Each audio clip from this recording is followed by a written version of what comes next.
six priorities of life that you will understand over time. You know, when we start off in life, we have great dreams and aspirations for our lives. When I was asked, for example, by my uncle when I was about 11 or 12 years old, he asked me, what do you want to do with your life?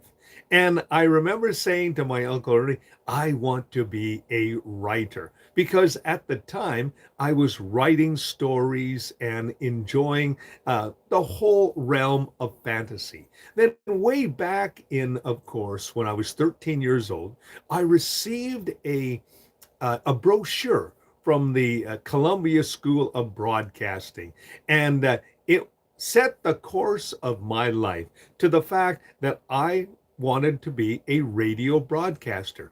And for 13 and a half years, from 2011 to 2025, I had the privilege, of course, being a radio broadcaster every morning on AM 930 The Light. Now, of course, I have continued this tradition here on YouTube Live and on other different platforms, sharing, of course, wonderful messages of hope and inspiration.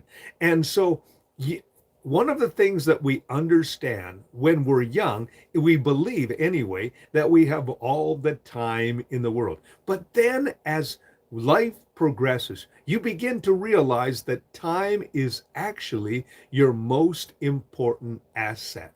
You understand that you need to spend it on people and experiences that light you up and are not just obligations. I mention here on, of course, YouTube Live almost every broadcast about the fact that you and I only have a limited amount of time and that every single day should be maximized to the most. Don't just waste your time, but also as well invest in time because the reality of the situation is each and every one of us only have a certain amount of time. And so using every day and maximizing every day and spending it on people and experiences that actually light up your life. And you don't feel like you're doing obligations. For example, this last Saturday, I had the privilege of spending some time with my family in the city of Edmonton. I live in a small community outside the city of Edmonton, about an hour and a half away. And so we went to watch my grandson's performance of Zoo musical. That means that they were doing songs of Dr. Seuss, and he was in that musical. And so I was there with my daughter, with my son, with my other daughter, and their families watching my grandson do it. It was a really wonderful experience. And then afterwards, going and spending time with him, thanking him for the wonderful production that they had put on. You see, that is so very special. And that's why you should spend as much time with people that you love and care about. I do know that from time to time we have to spend, time doing other things. But really, you and I should prioritize every single day special times for people and experiences that light up our lives and are not just obligations. Also, as well, you will begin to understand as you get older that health is the foundational wealth that you have. Energy and well being are actually currencies of a good life. Now, if you have watched my YouTube video and you know that I'm a bit of a fitness nut, every day I do a series of calisthenics. And also, as well, I head over to the gym. My wife and I, since we have, made this move, we are eating better, we are exercising. My wife goes and spends 4 days a week in aquasize. She goes down to the local pool for an hour and she does all the different exercises with the different people that are there. Why? Because we understand that health is wealth. One person put it this way: you will not take your health for granted until it is taken from you. So I simply remind us and remind myself and you today that the fact is, work on your health. That means exercise every day, but also exercise is not just the key. It is also nutrition, and also as well eating the right kind of foods. A lot of people, especially in North America, eat food that is not good for them. Every day, for example, around 10:30 or 11 o'clock, I have a really big breakfast. We call it the brunch, of course. And I have my eggs and my toast and, all the different things that are good for you, fruits and vegetables. And basically, I do that because I understand that health is an asset. It is a foundational wealth. I have spent many, many hours and many, many days with people who are not healthy. And they have made lifestyle choices that, of course, affected their health. Maybe not when we were there younger, but definitely when they are older. So it's important to understand that your health is actually an asset of life, and they are the currencies of well being, especially as you get older. You don't think about things like that when you're young, but as you get older, you begin to understand how important health really is. Also, as well, relationships are the real legacy. Many people spend their entire lives working at a job that a couple of days later you are totally replaceable. And also, you discover that in certain people's lives, you are replaceable. Let me give you a little example of that. I mentioned the fact that I had been involved as a radio broadcaster for 13 and a half years. And I really believed that I was indispensable, that I was not replaceable. But the reality of the situation was this: that on my retirement from that particular position, we had a retirement party, and it was a wonderful retirement party. The people there were, speaking well of me, and they were wishing me the very best. And I thought, this is great.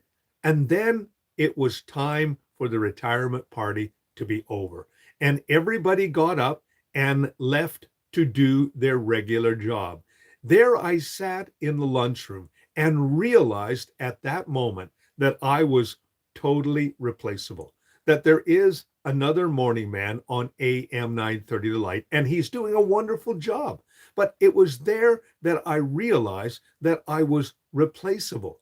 You and I need to recognize that the real legacies of our lives are, of course, the people who love you and matter infinitely more than any object that you owe. You may have a beautiful house. You may have a beautiful car. You may have a wondrous job. But I want to remind you today that those are all temporary. It's the people in your lives that are really important. If you have a spouse and she loves you and cares for you, or vice versa, if you're a lady, either way, that's important. If you have children, that is a relationship that you should be investing. Friends who have been with you for a long portion of life, those are the relationships that you should be investing. Yes, it's important to interact with, your job mates and with your employer, or if you're an employer, your employees. But understand that those relationships are temporary.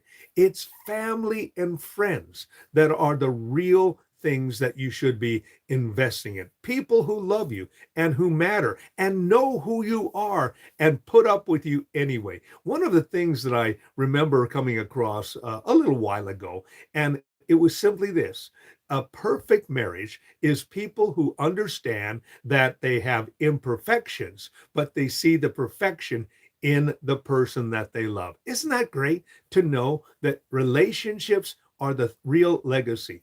The people that you've invested in and the people who've invested in you, these relationships that have grown over time. I have a friend whose name is Roger, and Roger and we grew up as kids, and Roger and I have had a relationship for decades. And the simple fact is, when you invest in those relationships, guess what?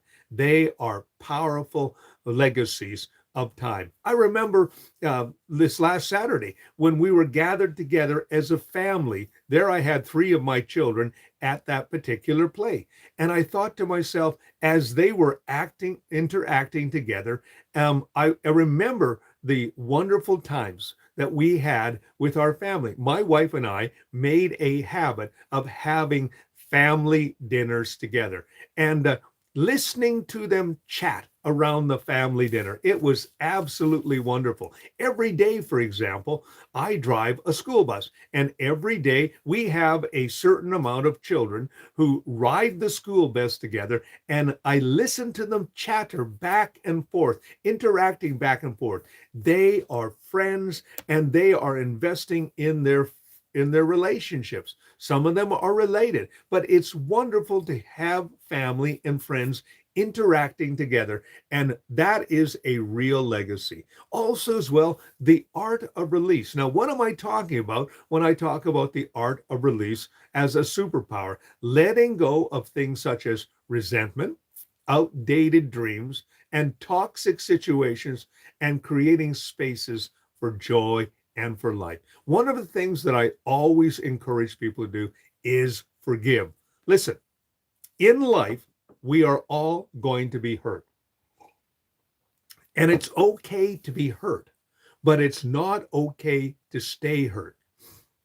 I've met people who have had and carried unforgiveness, bitterness in their hearts for years. And I always encourage them. I say, listen, let it go. Because the reality of the situation is this: as long as you hold on to bitterness and unforgiveness, it is going to colorize every relationship that you have with every person. Because in the back of your mind, you are thinking that they are going to hurt you like previous people do. And so what do? You put up barriers and you walk around as a cynic. You walk around as a critic or as a mocker. You're always thinking that someone is going to hurt you. And not every relationship is that way. Yes, I understand there are toxic people, and I understand that there are selfish people, and I understand that there are narcissistic people. But listen, you do not have to let them in your close association. You say, well, I have a member of my family that is that way. Yes, they may be that way, but you do not have to let them rule your life. You don't have to let them you don't have to enable them and have power over it. You can choose every day to forgive. And it's to your benefit that you do. Because when you forgive somebody, when you release that root of bitterness, you know what happens? It frees you. You say, well, you don't know what they did. You're right. I don't know what they did. But I do know that if you don't forgive them, they still have power over your life. That's why you need to forgive. That's why you need to let go. You need to release those things. You know, it was Peter who said in 1 Peter 5:7, cast all your cares on the Lord, for he cares for you. Paul, in his writings, would often say, forgive. Jesus said, forgive. Why? Because what you're doing is you are basically not allowing your root of bitterness or, toxic situations to ruin your life. Let those things go. Let go of the resentment. Let go of the outdated dreams. Let go of the toxic situations. Just let them go. It is important that you live in peace, that you live in joy, that you live a life that is worthy of what you want to accomplish. You're never going to accomplish the life and have the life that you really want unless you let those things go. And that is, of course, a superpower, because when you forgive, you know what? You are the one that's walking in peace. You are the one that is walking in joy. You are the one that's walking in love. And that's so beautiful. So let those things go. And also, as well, remember, failure is data. Failure is, of course, knowledge. It's not your destiny. You see, every setback can actually be a lesson in disguise, teaching you what you need to try next. I've done a lot of DIY projects, do it yourself. And it's interesting that in each project, I learned something new. Like, for example, the other day, we have a back gate that opens up into the area where our pets go. We have three dogs. We have two Labradors and one British Bulldog. And when we first moved into this house, we built a picket fence, a 4-foot picket fence around the back portion of our house. That was the area where our dogs basically go. It became a huge dog run.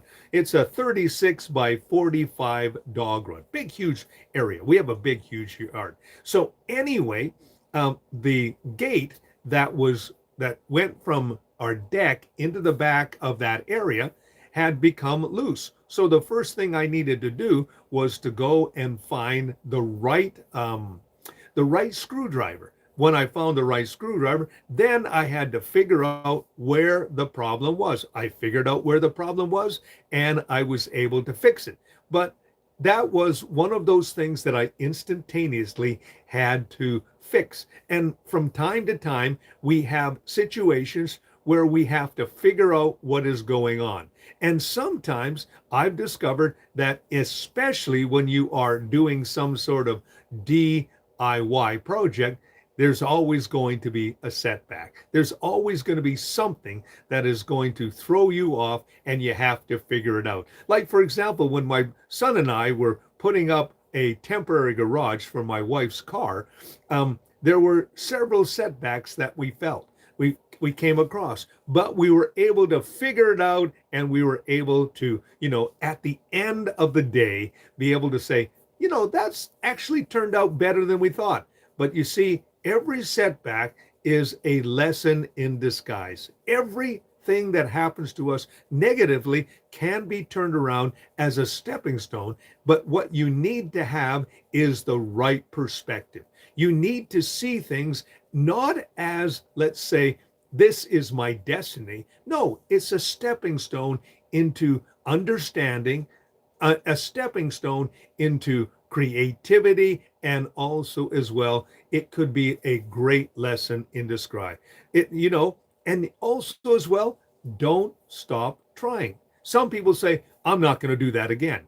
And unfortunately, they don't know that when they come out the other side of whatever it is that they're going through, it is actually going to make them stronger. It's going to make them more resourceful. It's going to make them more understanding. It's going to make them more, wise. So each setback can actually be a stepping stone to success. It was Thomas Edison, in his pursuit for finding the electric light bulb. He made 10,000 attempts when he finally got it right. When he made, for example, the gramophone, which many of us today know as, a turntable, or, to create music. He tried hundreds of times until he got it right. He never gave up. It was Michael Jordan who said, I have missed more shots of a basketball than I ever made. But he said, you know what? I kept on trying, because he knew that the only way that you could be best at what you do is, of course, to keep trying. They say that when Wayne Gretzky was playing hockey, and he is the greatest hockey player of all time, he was the first one to get to the rink and the last one to leave. And today, of course, in the city of Edmonton, Connor McDavid is, of course, a hockey player, and he is considered a generational player. He's always the first one on the ice and the last one to leave. These Athletes understand the importance of continually trying. You only get better when you continue to try. Failure happens even to the best athletes. But do they give up? No, because they understand the process and the logic, of course, that it's not their destiny. A failure is only a failure, but you mustn't allow it to keep you from trying again. And happiness, lastly, is an inside job. That's right. Joy is, of course, an inside job, something that comes from the inside out. In Nehemiah 8:10, it says, "The joy of the Lord is our strength." Isaiah said this, "Therefore with joy shall ye draw waters from the wells of salvation, and in that day shall ye say, Praise the Lord." You see, happiness is an inside work. It's your choice. You make, not a prize that someone gives you. If you think that happiness comes from outside sources, you are going to be disappointed, supremely disappointed. But when you understand that it comes from within, that it is a choice that you and I make every single day, it is our understanding and everything that we do, the real intangibles that are important in our lives, whether it's love and joy and grace and peace and mercy and kindness. These are all choices that you and I make from the inside out. That's why I always encourage people to spend time alone with the Lord every day, but also as well understand that we make decisions every day, small decisions, big decisions. But the biggest decision is when you choose happiness and joy over toxic situations. When you understand that it begins from the inside out. It was John Maxwell who basically said this: real destiny is actually found in the daily little choices that we make.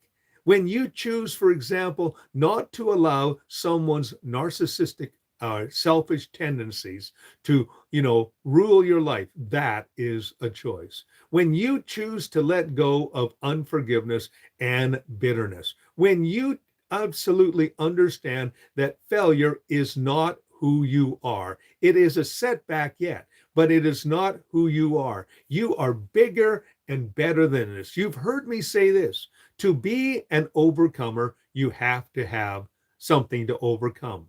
To be a conqueror, you have to have something to conquer. If you are going to be undefeated, then of course you have to defeat something. If you are going to be a victor, you have to face a victim situation. But you don't have to be defined by the situation. You can rise above it. And when you do, and you look back over the situation, you're going to say, man, I didn't think I was going to make that. Man, I didn't think I was going to overcome that. But when you are on the other side, you're going to say, you know what? It wasn't, a positive experience, but you know what? A positive thing came out of it. You see, it was Paul who wrote this. All things work together for good doesn't mean all things are good. So let's very quickly go over the 6 little legacies that are important things that you understand in time. Time is your most important aspect.